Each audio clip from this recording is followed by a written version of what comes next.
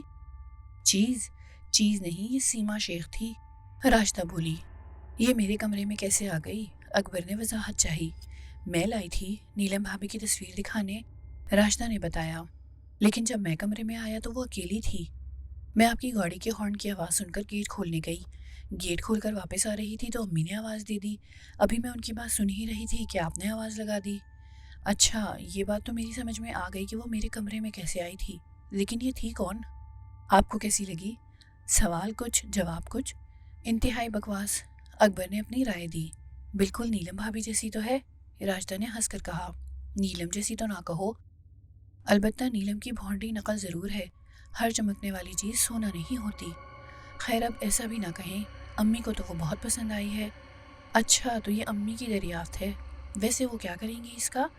اکبر نے پوچھا۔ اچار ڈالیں گی اور آپ کو کھلائیں گی، راشدہ نے جل کر کہا۔